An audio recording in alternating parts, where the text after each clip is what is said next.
The ancient station Wisdom's Edge drifted silently in the void between stars, its crystal walls pulsing with soft blue light.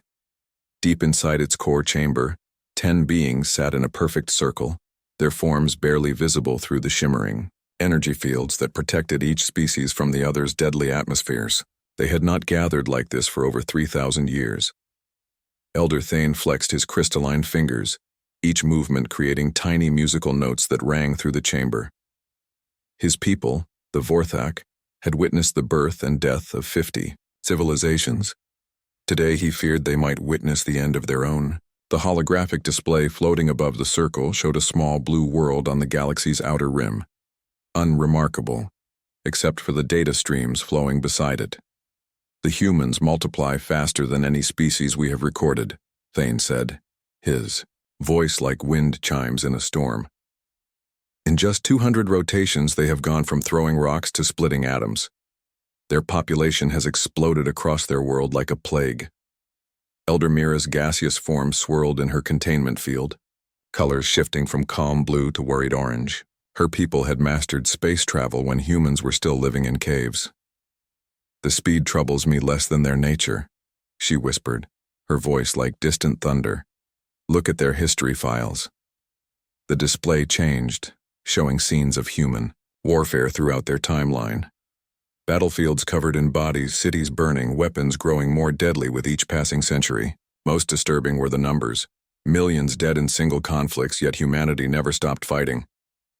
Madness, clicked Elder Crix, his insect-like mandibles scraping together. No sane species fights like this. They should have destroyed themselves long ago. Elder Nos bubbled in his water tank, his aquatic form moving with agitation. My people learned peace through necessity. War in the depths means everyone drowns, but these humans live on land. They can run from their battles and return to fight again. They never learned when to stop. The youngest elder, Bex of the Talon. Clans laughed, a sound like grinding metal. You fear primitives who barely reach their own moon? Our weakest member worlds possess weapons that could turn their entire planet to glass. This is why the young races mock the Council. You see, shadows where none exist. Thane's crystal body flared brighter. Young fool. Listen to what our scouts report. The humans do not fear death as other species do. Their soldiers throw themselves onto explosives to save their comrades. Their civilians refuse to surrender even when facing certain destruction. They have a concept called fighting to the last man, something no rational species would consider. Desperation, Bex countered. When they face real power, they will submit like all the others. Elder Voss, whose people had transcended physical form millennia ago, projected his thoughts directly into their minds. His words carried the weight of ages. I have studied the patterns of species that threaten galactic stability. The humans match every warning sign. They adapt rapidly to new technology. They cooperate across genetic and cultural lines when threatened. Most dangerous of all, they learn from every defeat. The display shifted again, showing human recovery from their global wars. Cities rebuilt stronger than before. Military technology advancing in decades rather than centuries. International cooperation growing after each crisis. They turned their whole world into a fortress after their last great war, Mira observed. Every nation sharing information, working together. No species achieves unity this quickly unless they are preparing for something much bigger. Elder Zenth, whose rocky form had remained motionless throughout the debate, finally spoke. His voice rumbled like an earthquake. The patterns are clear to those who remember the Devourers. The humans show the same early signs. Rapid expansion, technological hunger, unity in the face of external threats. The Devourers nearly consumed half the galaxy before we stopped them. The Devourers were a myth, Bex protested, but his voice carried less certainty now. No myth, Thane said quietly. We were there. We helped build the prison that contains what's left of them. The humans may not be the same species, but they follow the same path. The council fell silent. Around them, the station's ancient systems hummed with the accumulated wisdom of 1,000,000 years. Every elder present had lived through the rise and fall of countless civilizations. They knew the signs of danger. Elder Crix accessed the latest intelligence reports. The human exploration. Ships probe deeper into our space each rotation. They call it scientific research, but their vessels carry weapons. They map our trade routes and study our patrol patterns. Standard behavior for a species preparing for expansion, Nos agreed. But their methods concern me. Other young races send diplomats first. Humans send scientists and soldiers. Mira's form shifted to deep red. Their fiction troubles me most. Other species dream of peace and plenty when they reach the stars. Humans write stories of conquest and war among the stars. Their entertainment celebrates violence and survival. This is not the mindset of a species that will submit to our authority. The debate continued for hours. Each elder presented evidence, shared observations, and argued for their interpretation. But the conclusion remained the same. Half the council believed humanity posed an existential threat to galactic civilization. The other half dismissed them as paranoid relics clinging to ancient fears. When the vote came, it split exactly down the middle. 5 elders called for immediate action to contain or eliminate humanity before they could expand beyond their home system. 5 others argued for standard first contact protocols, confident that human submission was inevitable when faced with the Confederation's overwhelming power. The tie fell to Elder Bex to break. Young, ambitious, and convinced of Confederation superiority, he cast the deciding vote. "We observe them," he declared. "Standard protocols. If they prove troublesome, we can always adjust our approach later." As the council dispersed, Elder Thane remained in his meditation pose, crystal form dim with worry. The other elders had made their choice. Across the galaxy, Confederation fleets prepared for routine first contact with a primitive species that had barely reached its neighboring planets. None of them understood that humanity had spent its entire existence preparing for exactly this moment, the day when survival would depend not on superior technology or ancient wisdom, but on the will to fight against impossible odds. The humans had been practicing such fights for thousands of years. The warning had been given. The choice had been made. Now all that remained was to see which side had been right about the strange species that called themselves human. Admiral Yoris watched the blue marble of Earth grow larger on his command screen, satisfaction filling his 3 hearts. Behind him stretched the most impressive first contact fleet in Confederation history, 200 vessels from 12 different worlds, their combined firepower capable of cracking planets. The humans would take one look at this armada and surrender immediately, just like every other species had for the past 1,000 years. The Admiral's scaled fingers traced the familiar patterns on his command throne. He had overseen 17 first contacts in his long career, and they all followed the same script. Primitive species saw Confederation might, wise leaders emerged to negotiate terms, and within a few cycles the newcomers became productive members of galactic civilization. The humans would be no different. "Distance to Earth?" he asked his navigation officer. 3 planetary diameters and closing, sir. The humans have noticed us. Their communications networks are buzzing with activity. Yoris nodded. Fear was normal. Soon would come the desperate messages begging for mercy, followed by offers of complete submission. He had prepared his standard first contact speech, explaining the benefits of joining the Confederation and the consequences of refusal. "Sir," his communications officer called out, her voice puzzled. "We're receiving a transmission from the humans. It's not what we expected." "Put it through," Yoris commanded, settling back to hear the usual pleas for mercy.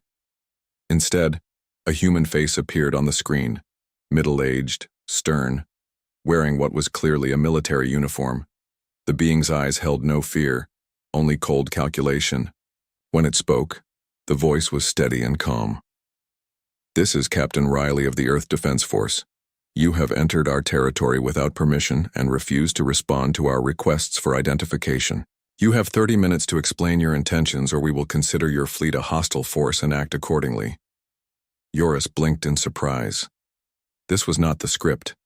The human had issued an ultimatum to a force that could annihilate their entire world. Either they were insane or they possessed weapons beyond Confederation intelligence estimates.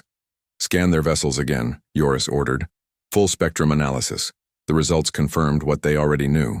The human fleet consisted of mining, ships, research vessels, and a handful of primitive military craft. Their weapons were crude projectile systems and basic energy weapons. They posed no threat to even the smallest Confederation destroyer. "Perhaps they don't understand the situation," suggested his tactical officer. "Shall we demonstrate our power?" Before Joris could respond, the human fleet moved, not in retreat as expected, but into attack formation. Their ships spread out in a pattern unlike anything in Confederation tactical manuals, not the precise, geometric formations that maximized firepower, but something organic and fluid that seemed to anticipate chaos. "Admiral," his sensor operator reported, voice tight with confusion. "The human ships are powering weapons, all of them. Even the civilian vessels have been armed." This violated everything Joris knew about First Contact. Civilized species separated their military and civilian functions. They certainly didn't arm mining ships and expect them to fight warships.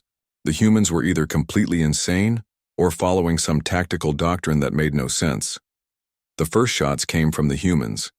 Their primitive kinetic weapons couldn't penetrate Confederation shields, but the volume of fire was staggering. Every human vessel seemed to carry far more weapons than its size should allow, and they fired with a coordination that suggested massive battlefield experience. "Return fire," Joris commanded.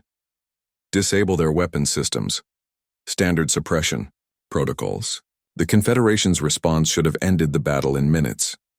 Advanced particle beams and plasma cannons reached out toward the human fleet with surgical precision, targeting weapon systems and engines to minimize casualties while demonstrating overwhelming superiority. But the humans didn't fight like any opponent the Confederation had faced. Instead of maintaining formation and trading fire like civilized species, they scattered and reformed like a swarm of insects.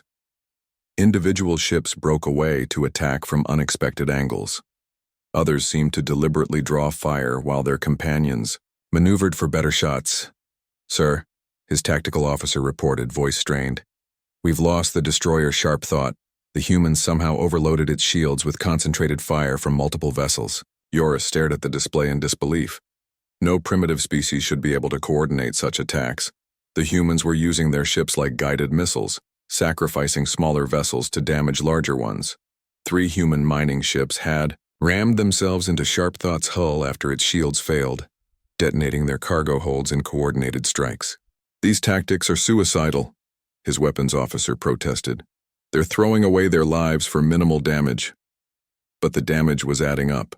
Human ships died in dozens, but each loss seemed to teach the survivors something new. They adapted their attack patterns in real time, finding weak points in Confederation defenses that had protected the fleet for centuries. The battle raged for 6 hours. By its end, the Confederation fleet had lost 15 vessels and suffered damage to 30 more. The human losses were proportionally higher, but that wasn't the point. The point was that they had fought at all. In his command cabin, Admiral Joris reviewed the battle recordings with growing unease. The humans had displayed tactical innovations that shouldn't be possible for such a young species. Their willingness to sacrifice themselves for minimal strategic gain defied all logic. Most disturbing, their ship's wreckage showed evidence of rapid technological adaptation. Weapons and defense systems that incorporated Confederation technology recovered from the battlefield. A message from Earth interrupted his thoughts. Captain Riley appeared on screen again, his uniform torn and face blackened with smoke, but his eyes still held that same cold calculation. "Admiral Joris, we know you can hear this. We've identified your flagship from the battle data. You came to our home expecting easy victory. You found something else. This is your only warning. Leave our space now, and we'll let you go. Stay, and we'll show you what humans do to uninvited guests." The transmission ended. Around the flagship, the remains of the First Contact fleet waited for orders. Standard doctrine called for immediate orbital bombardment of the human world, followed by systematic destruction of their military capabilities. But Joris hesitated. The humans had fought with a desperation and skill that reminded him of something he'd heard in old warrior songs. stories of species that preferred death to defeat. He thought of Elder Thane's warnings, dismissed so casually by the council. Perhaps the ancient beings had seen something in human nature that younger races had missed. The battle had been won technically, but it felt like a defeat. The humans had proven they would fight regardless of odds. From the surface of Earth, more ships were launching. Crewed vessels built in weeks rather than years, but armed and crewed with the same desperate determination. The humans weren't preparing to surrender. They were preparing for a longer war. Admiral Yoris realized with growing dread that First Contact had become something else entirely. The Confederation had expected to find a primitive species ready for civilization. Instead, they had awakened something that might be far more dangerous than anyone had imagined. The emergency beacon pierced through hyperspace, reaching Wisdom's Edge 3 days after the First Contact disaster. Elder Thane absorbed the battle reports through his crystal matrix, each detail confirming his worst fears. The humans had not only fought back, they had hurt the Confederation fleet badly enough to force a retreat. General Prime Zaltis materialized in the council chamber through quantum projection, his reptilian features twisted with rage and wounded pride. The supreme military commander of the Confederation had never faced a species that refused to surrender after seeing their power. "The Council's decision to observe has failed," Zaltis hissed, his forked tongue flicking between razor teeth. "These humans must be crushed before they spread their madness to other worlds. I request immediate authorization for full military response." Elder Mira swirled in her containment field, colors shifting to deep purple with worry. "General Prime, perhaps we should reconsider. The humans fought with unexpected skill. Maybe negotiation?" "Negotiation?" Zaltis interrupted. "They attacked a peaceful First Contact fleet. They destroyed 15 vessels with primitive weapons. This cannot stand. If we show weakness now, every species in the galaxy will think they can challenge us." The debate that followed split the remaining council members. Some agreed with Thane that humanity posed a genuine threat requiring careful handling. Others supported immediate military action to prevent the spread of human resistance ideas to other worlds. In the end, the vote wasn't even close. Fear of appearing weak to their own member species overrode ancient wisdom. The Confederation chose war. 2 months later, the largest invasion force in galactic history assembled at the edge of human space. 5,000 ships from 20 different worlds, carrying enough firepower to sterilize entire star systems. General Prime Zaltis commanded from his flagship Eternal Victory, certain that overwhelming force would succeed where diplomacy had failed. The first target was New Eden, a human, agricultural colony barely 50 years old. Intelligence suggested the colonists were farmers and researchers. Easy prey who would surrender quickly when faced with inevitable destruction. Commander Lewis had other plans. The former Earth military officer turned colonial administrator had spent months preparing for this moment. When Confederation forces entered the New Eden system, they found something unexpected. The planet was dark. No cities, no communication signals, no signs of the million colonists who should be tending vast agricultural complexes. Orbital scans detected only empty buildings and abandoned equipment. "Where are they?" General Prime Zaltis demanded as his forces established orbit around the silent world. His answer came in the form of coordinated strikes from hidden weapon platforms scattered across the planet's surface. Crude but effective missile batteries emerged from underground bunkers, launched their payloads, then disappeared back into hardened shelters before return fire could find them. The Confederation fleet easily destroyed the missiles and located most of the hidden bases. But the attack served their purpose. They forced the invaders to waste time and ammunition on ghosts while the real defenders prepared their welcome. The first landing forces found New Eden transformed from a peaceful, farming world into a fortress planet. Every building had been prepared for siege warfare. Every tunnel and cave system had been weaponized. The colonists hadn't fled. They had gone underground and turned their entire world into a trap. Commander Lewis watched from his command bunker, 3 kilometers beneath New Eden's capital city. Around him, former farmers and researchers operated military equipment with the skill of lifetime soldiers. The transformation had taken months of brutal training, but humans learned quickly when their lives depended on it. "First wave is down," reported his communications officer. "Tunnel teams report enemy casualties at least 3-1 in our favor." The Confederation forces had expected to fight colonists armed with farming tools. Instead, they faced networks of interconnected bunkers, tunnel systems that allowed rapid redeployment of defenders, and weapons that seemed to anticipate their every move. Most disturbing for the invaders was the colonists' willingness to sacrifice everything rather than surrender. When Confederation troops took a position, they often found it rigged to explode, taking attackers with defenders in coordinated death traps. "They're not fighting to win," observed Colonel Venth, commanding the ground assault. "They're fighting to cost us as much as possible. Every position they abandon is destroyed. Every resource we might use is poisoned or boobed. They're turning their own world into a wasteland rather than let us have it." The concept was alien to Confederation thinking. Civilized species preserved resources and infrastructure during conflicts. They fought to control territory, not destroy it. But the humans seemed perfectly willing to burn their own world rather than let their enemies benefit from conquest. The siege of New Eden lasted 8 months. When it finally ended with human defeat, the Confederation had lost more troops taking one agricultural world than they typically lost in entire campaigns. The planet itself was worthless. Every farm destroyed, every city reduced to rubble, every resource facility sabotaged beyond repair. Worse, intelligence reports suggested the humans were using the time bought by New Eden's sacrifice to prepare similar defenses on every human world. What should have been a quick demonstration of power had become a grinding war of attrition. On Mars, Engineer Davis worked frantically in hidden facilities. Reverse engineering captured Confederation technology with a speed that shocked human scientists. Alien weapons that should have taken decades to understand were being improved within months. The power systems are more efficient than ours, but their targeting computers are actually primitive, Davis explained to his team. They rely on overwhelming firepower rather than precision.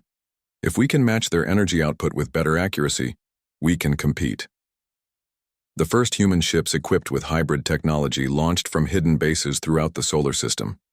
They looked like standard Confederation designs, but they fought with human tactical doctrines that emphasized sacrifice, coordination, and adaptation over individual superiority. General Prime Zaltis received reports of these new human vessels with growing alarm. His intelligence officers confirmed that humanity was not only copying Confederation technology, but improving it in ways that shouldn't be possible. More disturbing were the psychological warfare broadcasts being transmitted throughout Confederation space. Human propagandists had somehow obtained recordings of Elder Thane's warnings to the Council and were broadcasting them to every member species. "Citizens of the Confederation," the human voices said in dozens of languages, "your own leaders knew we were dangerous. They were warned by beings older and wiser than your current rulers. Ask yourselves, why did they ignore those warnings? What else are they hiding from you?" The broadcasts were having their intended effect. Several member species began questioning the war's necessity. Some even started withdrawing their fleets from human space, citing concerns about their own home, world defenses. Elder Thane watched the spreading chaos from his meditation chamber on Wisdom's Edge. The ancient station drifted in interstellar space, forgotten by younger races pursuing their disastrous war. Around him, the surviving members of the Council of Ten maintained their silent vigil, recording the consequences of ignored wisdom. The humans were proving every warning the elders had given. They adapted faster than any species in recorded history. They united their entire civilization in the face of external threat. They learned from every defeat and turned those lessons into weapons. Most terrifying of all, they were changing the rules of galactic warfare. Other species fought for territory, resources, and political advantage. Humans fought for survival, and that made them infinitely more dangerous than any opponent the Confederation had faced. The war was just beginning, but Elder Thane could already see its likely end. The Confederation had awakened something that had been sleeping in human nature, something that their own violent history had been preparing them for across millennia of constant conflict. The galaxy was about to learn why some species, despite their youth and apparent primitiveness, should never be underestimated. The attack on Kepler Station came without warning, striking at the heart of Confederation territory where no human ship had ever ventured. Captain Torres led her fleet of hybrid vessels through hyperspace with coordinates stolen from captured enemy databases and modifications that made detection nearly impossible. Behind her followed 200 ships that shouldn't exist, human designs powered by alien technology, crewed by warriors who had learned to fight in the hardest school imaginable. Every captain in the fleet had survived the destruction of their home colonies. Every crew member had lost family to Confederation attacks. They fought not for conquest, but for revenge. Station Commander Vex never saw them coming. The massive orbital facility that served as a key supply depot for Confederation forces in human space had defenses designed to repel traditional fleet attacks. Its shields and weapons assumed enemies would announce themselves with long-range sensor sweeps and follow established tactical doctrines. The humans did neither. They emerged from hyperspace already inside the station's defensive perimeter, having calculated jump coordinates that brought them directly into close combat range. Their first salvo came from weapons that looked like Confederation designs but functioned with human improvements: faster firing rates, better targeting systems, and power management that allowed sustained combat far beyond alien specifications. All stations, this is Captain Torres. Her voice cut through battle communications with cold precision. Remember New Eden. Remember Earth's burning cities. Today, we make them pay. The human fleet split into hunting packs that moved with fluid coordination, each group supporting the others while maintaining independent tactical flexibility. They had learned from studying Confederation battle recordings that alien fleets fought like collections of individual ships, each captain concerned primarily with his own vessel's survival. Human fleets fought as single organisms, with individual ships willingly sacrificing themselves to achieve overall victory. The difference in tactical philosophy became apparent within minutes as human vessels coordinated attacks that no reasonable species would attempt. Station Commander Vex watched in horror as 3 human destroyers deliberately rammed his station's main gun batteries, detonating their reactors in synchronized explosions that crippled the facility's primary defenses. The ship's crews had to know they were committing suicide, yet they executed the maneuver with mechanical precision. Request immediate reinforcement, Vex transmitted to Fleet Command. The humans are using unknown tactics. They fight like machines, programmed for mutual destruction. But no reinforcements were coming. Human intelligence had identified every Confederation patrol route and supply schedule in the sector. Strike teams hit 3 other facilities simultaneously, spreading enemy forces too thin to provide mutual support. The attacks came from directions that shouldn't be possible, using technology that shouldn't exist, coordinated with precision that shouldn't be achievable. Dr. Stone watched the battle from her flagship's command center, analyzing data streams. With the same methodical approach she had once used for xenobiology research, the former civilian scientist had become humanity's leading expert on alien military psychology, turning academic skills into weapons of war. Their command structure is breaking down, she reported to Torres. Confederation officers are trained for individual initiative within established parameters. When those parameters fail, they default to requesting orders from superiors, disrupt their communications, and they become paralyzed. The human fleet responded immediately, shifting from direct assault to electronic warfare. Human ships equipped with captured and improved jamming systems blanketed the battlefield with interference that severed the aliens' ability to coordinate responses. The battle for Kepler Station lasted 4 hours and ended with complete human victory. But the real importance wasn't the destruction of a single facility. It was the psychological impact on the Confederation. For the first time in their history, a primitive species had successfully attacked their territory.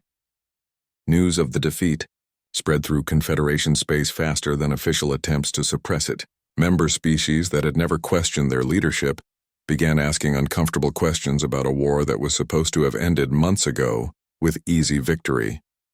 Elder Mira received the reports on Wisdom's Edge with a mixture of vindication and terror. The ancient being had warned that humans learned from every encounter, but the speed of their adaptation exceeded even her worst projections. "They're not just copying our technology," she transmitted to the surviving council members. "They're improving it in ways that suggest fundamental understanding of principles we took millennia to master.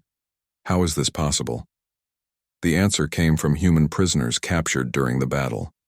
Under interrogation, they revealed that humanity's rapid technological advancement wasn't random, it was systematic. Human scientists were analyzing every piece of alien equipment they captured, reverse engineering not just the devices but the underlying scientific principles. What made this terrifying was humanity's approach to research and development. While other species advanced through individual genius and gradual institutional progress, humans shared information instantly across their entire scientific community. Every discovery made by one research team was immediately available to all others. General Prime Zaltis reviewed intelligence reports with growing desperation. Human technology was advancing so rapidly that equipment captured weeks ago was already obsolete. More disturbing, humans were beginning to display innovations that had no Confederation equivalent. The first completely human-designed warship appeared 3 months after Kepler Station. The vessel incorporated alien power systems and materials science, but followed human design philosophies that prioritized damage resistance over firepower. Where Confederation ships were built for individual combat effectiveness, human ships were designed to function as elements of larger tactical systems. Most shocking was the ship's crew. Intelligence analysis revealed that humans were cross-training their personnel in ways no other species attempted. Their engineers understood tactical doctrine, their warriors grasped scientific principles, their commanders combined military and civilian expertise in combinations that shouldn't work, but clearly did. The war was entering its 3rd year when the Confederation made its most desperate decision. Facing military defeats that were becoming impossible to hide, political unrest among member species, and technological advances by the enemy that threatened to shift the balance of power permanently, the leadership authorized weapons that had been banned for millennia. The orbital bombardment of Earth cities was intended as a demonstration of ultimate power, a message that the Confederation could destroy human civilization whenever it chose. Instead of breaking human resistance, the attack had the opposite effect. President Foster addressed humanity from a bunker deep beneath the ruins of what had once been New York.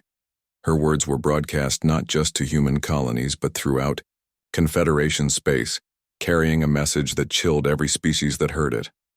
"They have shown us their true nature," she said, standing before images of Earth's burning cities. "They speak of civilization while murdering civilians. They claim to bring peace while waging war on children. So be it. If they want to see what humans become when we stop pretending to be civilized, we will show them."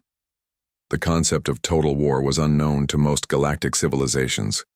Species that had mastered interstellar travel typically fought limited conflicts, with specific objectives and clear boundaries between military and civilian targets.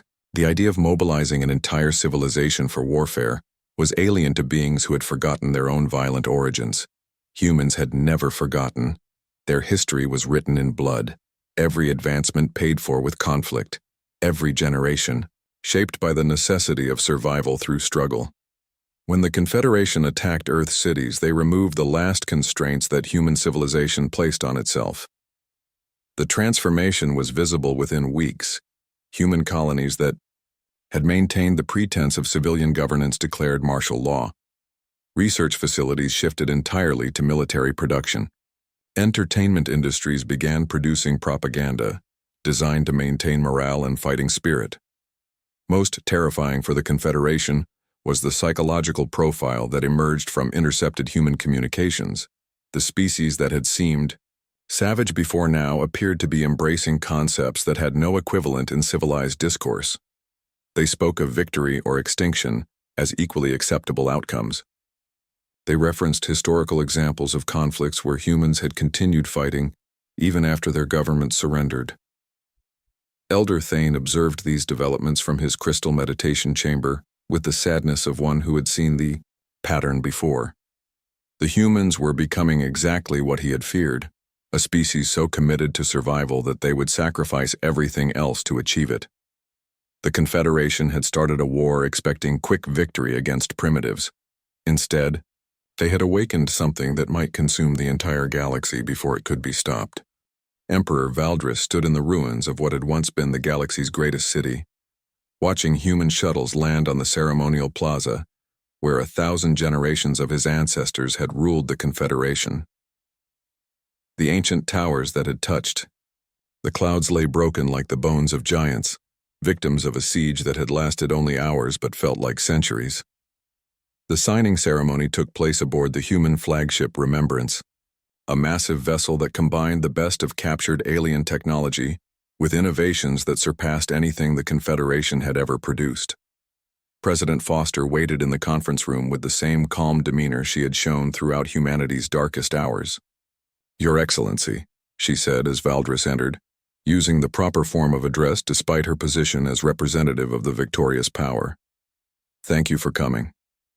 The Emperor's 4 eyes studied the human leader with fascination and fear. Foster appeared unremarkable by alien standards, middle-aged, physically small, showing signs of stress from years of war leadership. Yet she commanded a species that had accomplished the impossible, defeating a galactic civilization with barely 3 centuries of technological development. "The terms are acceptable," Valdris said, his translator converting his complex harmonic language into human speech. "The Confederation formally surrenders all claim to human territory and accepts your sovereignty over the contested systems." Foster nodded, but her expression remained serious. "That's not enough, Your Excellency. This war happened because our warnings were ignored. We want guarantees it won't happen again." Around the conference table sat the survivors of what had once been the galaxy's most powerful military force. General Prime Zaltis bore scars from the final battle, his reptilian features showing the weight of total defeat.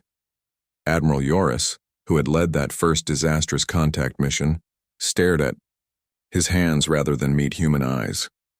The peace treaty they signed was unlike anything in galactic history. Previous wars had ended with territorial adjustments and reparations. This one ended with a complete restructuring of interstellar civilization. Humanity demanded and received representation on every major governing body in former Confederation space. Human observers would be stationed throughout the galaxy to monitor military activities. Most significantly, the ancient Council of 10 was restored to its original advisory role, with their warnings given binding authority over military decisions.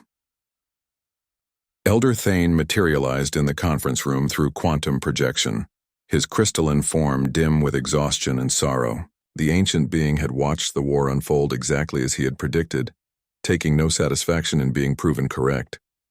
"President Foster," he said, his musical voice carrying harmonics of grief, "I owe your species an apology. We tried to prevent this tragedy, but we failed to convince those who needed to listen." Foster's expression softened slightly.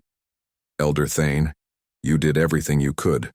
The fault lies with those who chose to ignore wisdom." She gestured to the defeated Confederation leaders. "We harbor no ill will toward your people or any species that opposed us out of genuine belief, but we will ensure this never happens again." The human leader's next words sent chills through every alien present. "We've learned something about ourselves during this war, something we hoped we'd never have to discover. Humans are very good at fighting. We're even better at winning, but we're best of all at making sure our victories are permanent." The implications became clear over the following months as humanity implemented its vision of galactic order. Unlike the Confederation's loose alliance of member species, human governance was thorough and systematic. They established monitoring stations throughout former enemy territory, not as occupying forces but as early warning systems. Human diplomatic missions traveled to every inhabited world, offering technology transfers and trade agreements while quietly assessing military capabilities and political stability.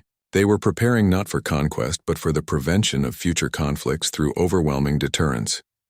Dr. Wells, now serving as humanity's first galactic science coordinator, oversaw the most ambitious technology sharing program in history. Human innovations were distributed freely to allied species while potentially dangerous military applications remained under human control. The key to peace, she explained to a gathering of alien scientists, is ensuring that no species ever again believes they can defeat us through conventional warfare. We will share our advances freely, but we will maintain enough advantage to guarantee our security.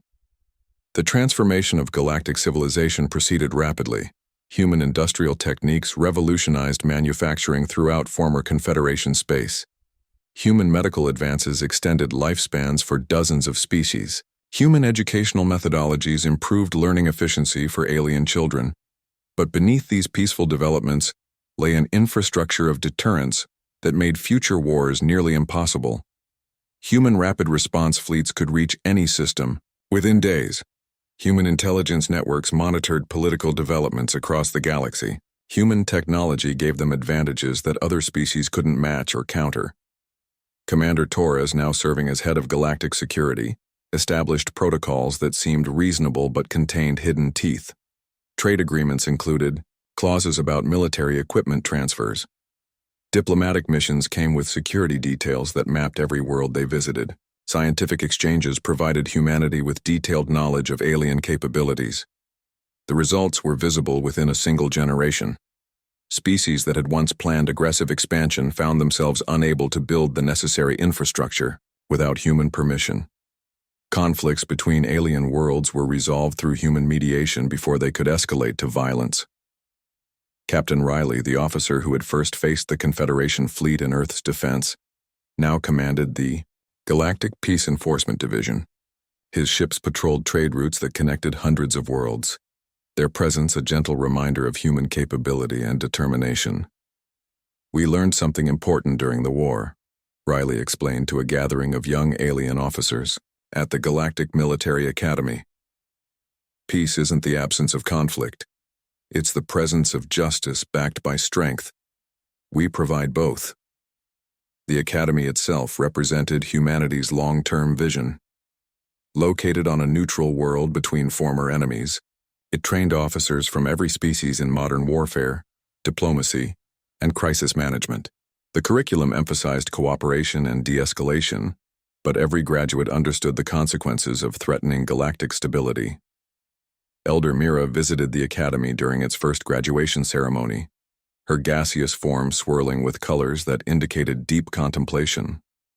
The ancient being had lived through countless cycles of war and peace but had never seen anything like humanity's approach to victory. "They don't rule through fear," she observed to her companions. "They rule through competence. Every species benefits from human leadership, which makes rebellion pointless. Yet they maintain such overwhelming military advantage that challenge is impossible." The graduation ceremony concluded with a demonstration of human military capabilities. New recruits watched as a single human squadron disabled a mock enemy fleet using tactics that remained classified. The exercise lasted minutes and left no doubt about the futility of challenging human authority.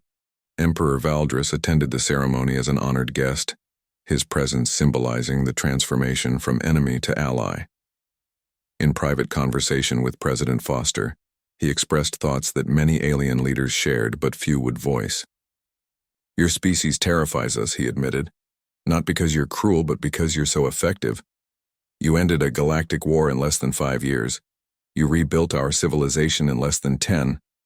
What happens when you decide we're no longer useful?" Foster's response revealed the depth of human strategic thinking. "Your Excellency, we learned from our own history that empires built on conquest eventually collapse. We're not building an empire. We're building a system, one where every species has a stake in maintaining peace because the alternatives are unacceptable. The system worked because it addressed the fundamental problem that had caused the war. Young species no longer faced the choice between submission and destruction when they encountered galactic civilization. Instead, they found mentorship, technology transfer, and gradual integration into a community where their unique capabilities were valued. Human expansion continued, but it followed a pattern unlike any previous galactic power. Instead of conquest and exploitation, humans established research stations and diplomatic outposts. They studied new species carefully, learned their strengths and needs, then crafted integration programs that benefited everyone involved. The Devourers, mentioned in ancient legends, had tried to consume everything they encountered. The Confederation had tried to dominate through superior technology. Humanity succeeded by making themselves indispensable while remaining invincible. 20 years after the war's end, Elder Thane finally left his meditation chamber aboard Wisdom's Edge. The ancient station had been restored and converted into a monument to the consequences of ignored wisdom. Visitors from across the galaxy came to study the records of the war and understand how hubris had nearly destroyed galactic civilization. The humans offered us partnership, Thane explained to a group of young beings studying galactic history. We chose confrontation instead. The results speak for themselves. The memorial hall displayed artifacts from the conflict, weapons from both sides, recordings of key battles, personal accounts from survivors. But the most powerful exhibit was a simple holographic display showing casualty figures from the war. Over 50 million beings had died because wisdom was ignored and pride valued over prudence. President Foster, now elderly but still sharp, visited the memorial on the anniversary of the war's end. She stood before the wall of names, human and alien casualties remembered together, and spoke words that had become humanity's unofficial motto for galactic relations. "We never wanted to rule the galaxy," she said to the assembled crowd. "We just wanted to survive in it. But when survival required victory, we achieved victory. When victory required leadership, we accepted leadership. We will hold these responsibilities as long as the galaxy needs us to hold them." The ceremony concluded with the reading of the Elders' original warnings, now preserved as required study for every diplomatic and military academy in human space.